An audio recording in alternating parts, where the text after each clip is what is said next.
thoughts on the ready position with a handgun it boils down to two basic approaches. There's a high ready and a low ready. And there's a time and a place for both. There's also a time and a place for an extreme high ready and an extreme low ready.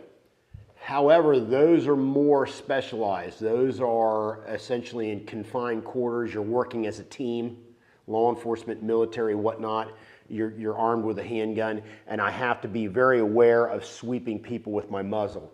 That's largely where the extremes come into play. Most people with the ready position, you have the gun in hand, you anticipate having to use it in the immediate future, therefore you have it at the ready, is some sort of high ready or low ready. I mean, go through where those make sense.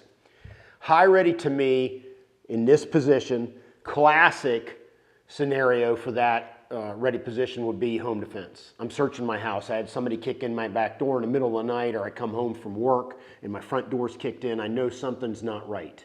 So I've got my handgun in hand and I'm pieing off corners, working my way down my hallway, through bedrooms, whatever the case may be. Not worried about sweeping family members with my muzzle. That's a factor. But I'm looking for that bad guy. So when I identify him and I see him as a threat, I can punch the gun out and engage.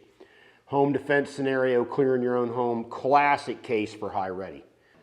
Low ready, great example for that is Walmart parking lot, 10 o'clock at night. You feel an imminent threat, right? To the point where you felt like you need to bring your pistol out.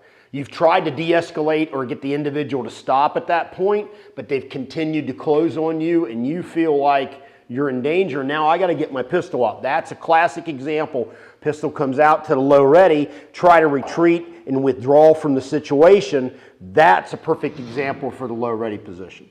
All right, it's much more of a defensive posture versus I bring the gun out and I'm here. Now its very nature and the way that appears, especially if you're being filmed and you have to assume that you are, surveillance cameras or somebody with an iPhone, this has a much more aggressive offensive posture versus this has a much more defensive posture. That's something you need to keep in mind.